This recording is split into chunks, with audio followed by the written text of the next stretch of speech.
आज 12th के chemistry subject में आज का हमारा टॉपिक है अरस समीकरण मिति के अंतर्गत धातु न्यूनता दोष। उस दिन हमने पढ़ा था अरस समीकरण मिति दोष किसे कहते हैं। तो अरस समीकरण मिति दोष किसे कहेंगे? वे दोष जिनमें धन आयन और ऋण आयन का अनुपात एक समान नहीं होता है, परिवर्तित होते रहता है, उसे हम अरस समीकरण मिति दोष कहते हैं। या वह दोष जो रस समीकरण मितीय दोष का पालन नहीं करते हैं उन्हें हम अरस समीकरण मिति या नॉन स्टोइकियोमेट्रिक दोष कहते हैं। ये दो प्रकार के होते हैं, पहला है धातु आधिक्य दोष और दूसरा है धातु न्यूनता दोष। तो धातु आधिक्य दोष के बारे में हमने पिछले वीडियो में पढ़ लिया है कि धातु आधिक्य दोष एक तो धन आयन की अधिकता और दूसरी ऋण आयनों की कमी के कारण उत्पन्न होता है। आज हम लोग धातु न्यूनता दोष के बारे में डीपली स्टडी करेंगे। धातु न्यूनता दोष धन आयन की कमी और ऋण आयनों की अधिकता अर्थात इसका जस्ट अपोजिट होता है। तो चलो पढ़ना शुरू करते हैं। धातु न्यूनता दोष, तो यह दोष धन आयन रिक्ति के कारण या धन आयनों की कमी के कारण उत्पन्न होता है और दूसरा कारण होता है ऋण आयनों की अधिकता हो जाने के कारण। इसे हम अधातु आधिक्य दोष भी कहते हैं। ठीक है, तो हमको पता है धन आयन किसे कहेंगे? जब कोई भी धातु तत्व इलेक्ट्रॉन का दान करके धन आयन में परिवर्तित होता है तो उसे हम धन आयन या धातु आयन कहते हैं। और जो इलेक्ट्रॉन ग्रहण करके अपने अष्टक की पूर्ति करता है उसे हम ऋण आवेश या अधातु ऋणायन कहते हैं। तो धन आयन रिक्ति के कारण क्या हो जाएगा? जब धन आयन क्रिस्टल जालक से बाहर निकल जाते हैं और क्रिस्टल को उदासीन बनाए रखने के लिए समीप का धन आयन भी अपनी ऑक्सीकरण अवस्था में वृद्धि करता है तो उसे हम धातु न्यूनता दोष कहेंगे। कहने का मतलब ये है कि जब कोई भी क्रिस्टल जालक में धन और ऋण से मिलकर एक आयनिक ठोस या आयनिक क्रिस्टल का निर्माण होता है, उस क्रिस्टल की विद्युत उदासीनता तब तक बनी रहती है जब तक धन आवेश और ऋण आवेश का अनुपात एक समान होता है।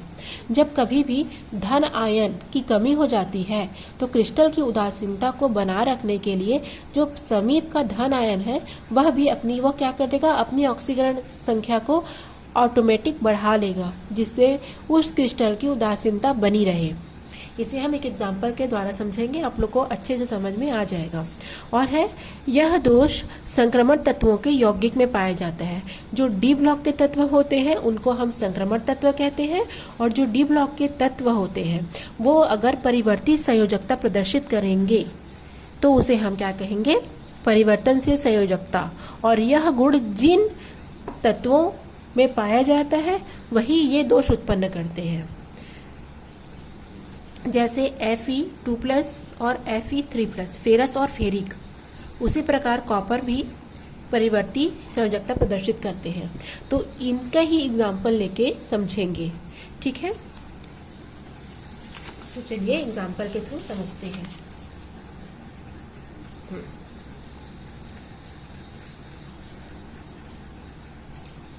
जिन तत्वों में परिवर्तनशील संयोजकता पाई जाती है उन तत्वों में धातु न्यूनता दोष पाया जाता है। जो संक्रमण तत्व होते हैं, जो डी ब्लॉक के तत्व होते हैं, उनकी संयोजकता परिवर्तित होते रहती है। जैसे यहाँ पर आप देख रहे हैं, यहाँ पर फेरस और फेरिक, यहाँ पर 2+ आयन और 3+। उसी प्रकार कॉपर भी, कॉपर और क्यूप्रस, यहाँ देख रहे हैं क्यूप्रस और क्यूप्रिक को, यहाँ पर भी क्या है? उनकी ऑक्सीकरण अवस्था परिवर्तित हो रही है। तो इसी प्रकार के तत्व इस प्रकार का दोष उत्पन्न करते हैं, ये मेन कारण होता है। अब हम इसको एग्जाम्पल से तो समझेंगे। यहाँ पर हम फेरस ऑक्साइड का एग्जाम्पल ले रहे हैं। किसका एग्जाम्पल ले रहे हैं हम? फेरस ऑक्साइड का। ठीक है, यहाँ पर फेरस का 2 पॉजिटिव आयन और ऑक्सीजन में भी 2 निगेटिव आयन है। इस प्रकार से एक क्रिस्टल जालक का निर्माण किया गया है। यहाँ पर पेंसिल से फेरस आयन को शो करने का यह अर्थ है कि बार बार हम इसकी ऑक्सीकरण अवस्था को चेंजेस करेंगे। इसी के लिए यहाँ पर फेरस को पेंसिल से लिखा गया है। ठीक है, तो स्टार्ट करते हैं। यहाँ पर यदि हम फेरस और ऑक्सीजन के आवेश को देखें तो दोनों समान हैं। यदि अब हम इसकी संयोजकता पर विचार करें, तो इसकी संयोजकता होगी 6:6। और यदि हम इसमें आयन देखें तो चूंकि एक धन आयन पर 2 आवेश लगे हैं, एक ऋण आयन पर 2 आवेश लगे हैं, तो उस हिसाब से ये 12 हो जाएगा। ठीक है, अर्थात इसकी विद्युत उदासीनता बनी रहेगी।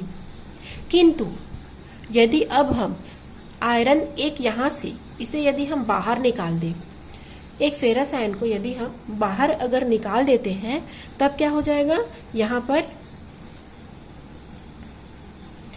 केवल 5 बचेंगे और यहाँ पर 6। तो यदि एक धन आयन पर 2 आवेश है तो 5 धन आयन पर 10 आवेश होगा। और यहाँ पर होगा, यदि हम इसको हल करेंगे तो 2 ऋण आयनों की यहाँ पर क्या हो रही है, यहाँ पर 2 ऋण आयनों की कमी हो जा रही है, 2 ऋण आयनों की बढ़ोतरी हो जा रही है। क्योंकि यदि हम एक फेरस को बाहर निकाल दे रहे हैं, यहाँ पर से आप देख सकते हैं, यहाँ से यदि हम एक फेरस को बाहर निकाल दे रहे हैं तो एक धन आयन की कमी हो रही है। तो एक धन आयन पर 2 आवेश है, तो 5 पर 10 होंगे, यहाँ पर 12 होंगे। हल करेंगे तो 2 ऋण आयन हमको अधिक मिलेंगे। इससे विद्युत की उदासीनता भंग हो सकती है। अर्थात विद्युत की उदासीनता को बनाए रखने के लिए हमको 2 पॉजिटिव आयन की जरूरत है, जिसका इसका टोटल हो जाएगा 0। तब ये उदासीन होगा। तब ये कंडीशन लाने के लिए हमको क्या करना पड़ेगा, हमको ऑक्सीकरण उसकी अवस्था में वृद्धि करनी पड़ेगी। तो अब क्या करेगा, ये जो फेरस है ये फेरिक में परिवर्तित हो जाएगा। ठीक है, परिवर्तित हो जाएगा एक इलेक्ट्रॉन को त्याग करके। तो इस प्रकार इस पर एक अतिरिक्त ऋण आयन आ गया, एक अतिरिक्त धन आयन आ गया। इसी प्रकार एक और यदि हम लेंगे फेरस, तो एक और क्या हो जाएगा, फेरिक में परिवर्तित हो जाएगा। अर्थात एक इलेक्ट्रॉन इसमें एक्स्ट्रा हो जाएंगे। तो इस प्रकार से अगर एक इलेक्ट्रॉन एक्स्ट्रा हो जाने की कंडीशन में यहाँ पर फेरस से ये फेरिक में बदल जाएगा। तो यहाँ पर क्या हो जाएगा, 2 फेरिक ऑक्साइड आ जाएगा, Fe3 और Fe3 इन दोनों गोलों के अंदर। तो इस प्रकार विद्युत की उदासीनता बनी रहेगी, क्योंकि 2 धनावेश उत्पन्न हो जाते हैं। अब हम फिर से आयनों की संख्या को चेक करते हैं। तो आप देख रहे हैं यहाँ पर कितने हैं, फेरस 1 2 3, ठीक है, और कितने हैं, 3। फेरिक कितना है, ये भी कितना है, 2, 1 और 2। ऑक्सीजन कितना है, 1 2 3 4 5 6। ऑक्सीजन कितना है, 6। तो बराबर आवेश आ गए सब पर। तो यहाँ पर एक नया आयन उत्पन्न हो जाता है। चूंकि इस क्रिस्टल में एक धन आयन के निकलने से 2 अतिरिक्त आयन इसमें ऐड हो जा रहे हैं। ठीक है, 2 धन आवेश की कमी हो जाने के कारण 2 इसमें अतिरिक्त आवेश उत्पन्न हो जा रहे हैं। ठीक है, और एक बात और बता देना चाहती हूँ कि यहाँ पर बार बार इलेक्ट्रॉन का, जैसे यहाँ से एक इलेक्ट्रॉन इसमें गया, एक इलेक्ट्रॉन जाने के कारण ये फेरिक हो जाएगा, ये फेरस हो जाएगा। उसी प्रकार यहाँ से भी हो जाएगा, एक इलेक्ट्रॉन जाने के बाद ये फेरस और फेरिक हो जाएगा। ये प्रक्रिया इसमें लगातार चलती रहती है और इसी प्रक्रिया को चलने के कारण इसमें विद्युत की चालकता बनी रहती है। ठीक है, और इस प्रकार का जो दोष है वो अर्धचालकों में ही होता है, जिसमें कारण विद्युत की चालकता के कारण इलेक्ट्रॉन के एक धन आयन दूसरे में ट्रांसफर होते रहते हैं और इलेक्ट्रॉन की गति करने के कारण इसमें विद्युत की चालकता बनी रहती है। और इसमें क्या होते हैं, पी टाइप के जो अर्धचालक हैं उसमें ये पाए जाते हैं। और एक बात बता देती हूँ, मैं आप लोग को जानकारी दे देती हूँ कि ये जो सल्फाइड होते हैं, सल्फाइड, फेरस सल्फाइड या जो भी सल्फाइड होते हैं, ये अत्यधिक चमकीले हो जाते हैं।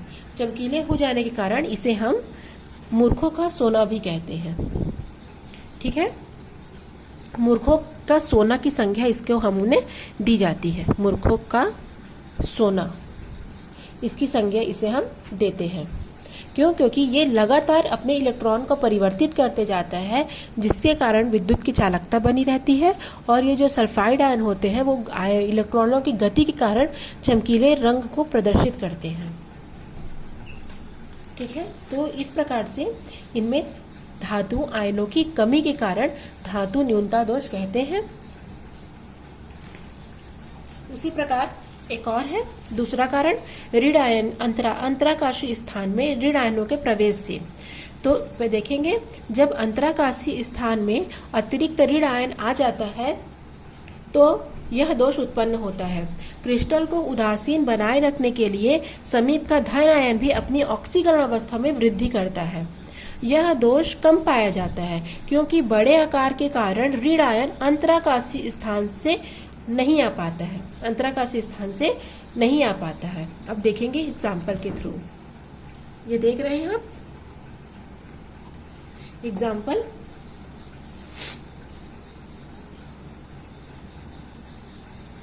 यहां पर आप देख रहे हैं ए पॉजिटिव बी निगेटिव, ए पॉजिटिव बी निगेटिव। तो इस प्रकार के दोष में क्या हो जाएगा, एक जो ऋण आयन है वो अंतराकाशीय स्थान में प्रवेश कर जाएगा और इस प्रकार अंतराकाशीय स्थान में प्रवेश करने के कारण ऋण आयनों की संख्या में वृद्धि हो जाती है। तो ऋण आयनों की संख्या में वृद्धि होने के कारण ये जो धन आयन है वो भी अपनी ऑक्सीकरण अवस्था में वृद्धि कर लेता है। तो अभी ये एक पॉजिटिव था, अब ये 2 पॉजिटिव हो जाएगा। ठीक है, तो इस कारण क्या होता है, इसमें भी विद्युत की उदासीनता बनी रहती है और विद्युत का चालन होते रहता है। चूंकि धन आयनों का आकार छोटा होता है और ऋण आयनों का आकार बड़ा होता है, तो ऋण आयनों के बड़े आकार होने के कारण ये जो ऋण आयन है वो आसानी से क्रिस्टल जालक के अंतराकाशीय रिक्तियों में फिट नहीं हो पाते हैं।